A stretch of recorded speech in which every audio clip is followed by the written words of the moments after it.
Assalamualaikum warahmatullahi wabarakatuh. Balik lagi bersama saya Akbar Syeka. Teman-teman, di video kali ini kita akan menyaksikan Mardiansah Semar permalukan Bona Tua sampai emosi. Mardiansah sebut gerombolan Roy Suryo CS itu Sri Mulat dan sakit jiwa. Nah, sebelum kita ke videonya jangan lupa like, subscribe, dan share. Tanpa berlama lagi, langsung aja kita saksikan videonya berikut ini. Jelasin sedikit aja ya.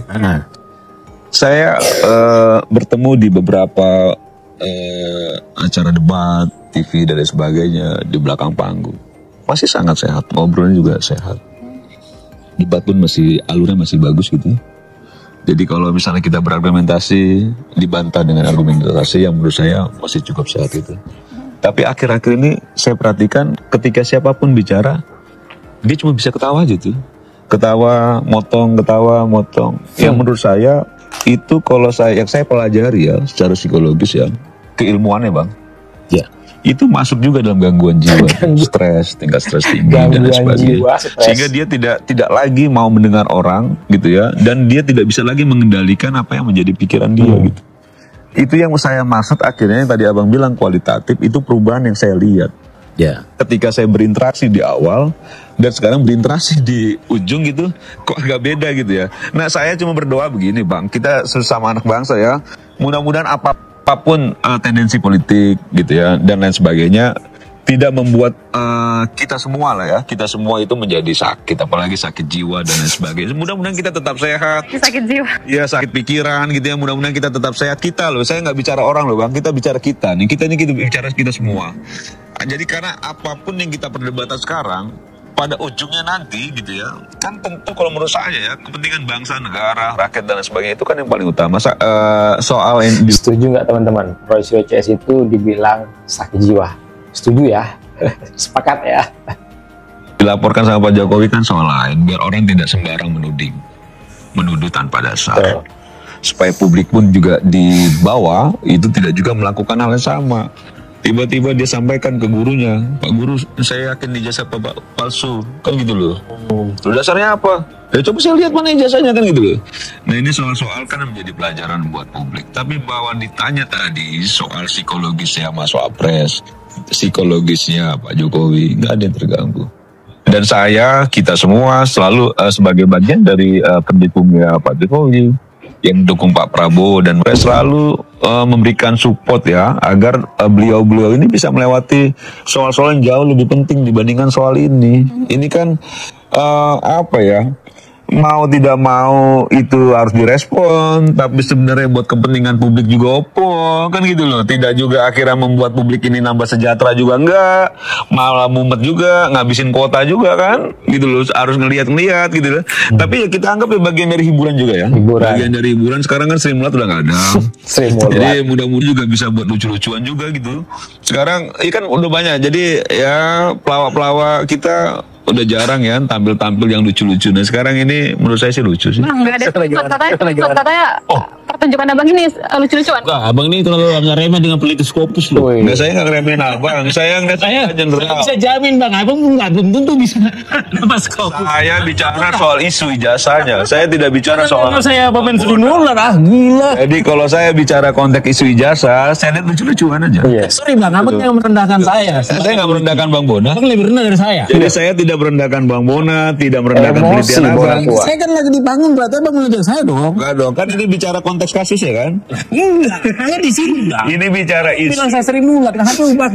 Enggak, saya bilang Sri Mulat udah nggak ada. Jadi kalau misalnya orang melihat ini agak lucu, bilang sama saya lucu juga. Carilah anak muda sekarang, cari kasus Presiden Hongaria yang kenapa palsu ijazahnya.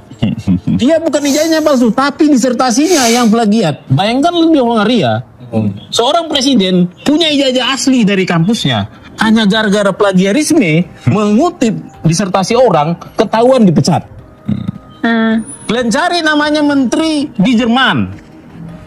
Begitu juga kasusnya. Jadi kita ini, bangkitlah. Artinya ini bukan masalah percaya atau enggak. Kenyataan ada kok, di Jerman aja ada, di Hungaria aja ada. Kenapa Indonesia enggak ada? Ya bukan berarti juga pasti ada kan? Awalnya Jangan bukan berarti pasti ada. Jangan Jangan diklaim juga di luar negeri ada terus di Republik ini Iya, ada. Itu nggak iya. boleh diklaim itu. Betul. Jadi akan ini. Saya tak mengajikan. Jangan kita lihat Donald Trump juga palsu juga itu. bisa jadi. Iya makanya tapi jangan dipastikan. Oke. Diteliti boleh, tapi jangan diklaim bahwa itu bagian dari kepastian tanpa bukti yang clear. Ada jelas. Kalau boleh Bang, sarankan ke saya, gak usah kasih ijazah aslinya. Tolong suruh KPU di Sulu, tolong suruh PPI di Sulu, kasih soft copy, Kau kasih sendirilah. dokumennya ke saya. Ya, kenapa masih? Hanya soft copy saja. Ya, kenapa minta tolong ke saya kan? iya. Bukan gugatan. Baik. Minta langsung. Ini aja dilarang, ini aja hanya Ada lah, gugat, demo, aktif dan lain sebagainya. Masa kita? wajar Bang, penduduk publik curiga. Iya, masa Ini kita? aja nggak dikasih, ini yang nggak dikasih. Ini versinya dari Babang ini sudah melihat yang asli. Abang masih dapat yang kopinya gimana? Ini aja nggak dapat semua kok, dilarang. Ini aja Bang dilarang. Sakit mereka yang gugat kok nyuruh pendukung Pak Jokowi. Aduh, yang minta KPU nunjukin dokumennya Pak Jokowi kan sakit nih. Nah, netizen ini saja pun dirahasiakan oleh publik. Lembaga publik merahasiakan begini. Benar juga. Gak boleh dirahasiakan Ya katanya. kan, terus Jokowi yang salah. Jadi maksudnya begini loh, jangan semua hal yang akhirnya mengundang polemik di masyarakat, di Republik ini, itu seolah-olah bagian dari apa yang dilakukan Pak Jokowi. Kan nggak begitu. Kita kan juga harus bijak juga bahwa ada yang salah tinggal dikasih tahu. Nah makanya saya tadi sampaikan begitu, kan harus ada pembanding. Kalau tesis apa penelitian abang terkait dengan Pak Jokowi khusus, jadi kita kan penasaran juga, apakah memang KPU itu berlaku hal yang sama dengan Pak SBY dan Ibu Mega? Ternyata itu tidak ada. Misalnya begitu loh, Bang. Iya. Tapi kalau misalnya mereka ada semua, cuma Pak Jokowi doang, ada apa ini? Kan gitu loh. Nah itu yang tadi saya dorong itu, supaya akhirnya objektivitas kita atau publik itu kan mudah juga teruji dengan apa yang memang kita lihat secara semua. Ya kan abang kan Jokowi. Berita saya itu nggak odong-odong Bang, nggak melebar kemana-mana. Oke. Iya. Jadi indikasinya satu adalah Ya. nggak melebar kali. Betul. Penelitian silakan. Betul. Oke, Nah ini Babang, yang kita saya sudah minta. habis waktunya. Nah, gitu. Mungkin kita akan berdialog di next segmen lagi. Oke. Mungkin closing statement sebelum segmen berakhir, apa yang pengen disampaikan dari Bang Bona dulu? Ya, saya bilang apa ya? Ini negara jelas tulisannya Republik. Artinya publik yang berkuasa. Bukan mantan penguasa, bukan raja, tanda kutip ya, seperti kata kawan kita. Publik yang berkuasa. Jadi publiklah yang menentukan hukum, bukan hukum yang menentukan publik. Sekian. Silakan anak muda cari aja kalimat beginian arti republik awal-awal konstitusi di Prancis bagaimana. Bagaimana publik itu bisa menjatuhkan kerajaan Prancis.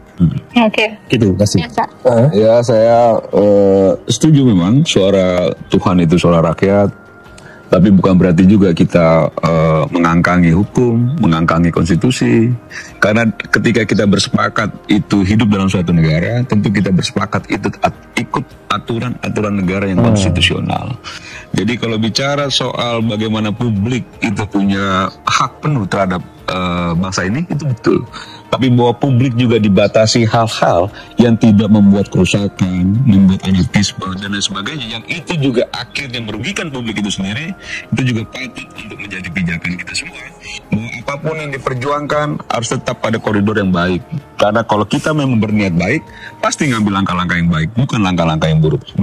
Nah, dalam video kita kali ini silakan ketik komentar kalian di kolom komentar. Saya Akbar CK mohon undur diri. Assalamualaikum warahmatullahi wabarakatuh. Salam sehat selalu. Bye bye.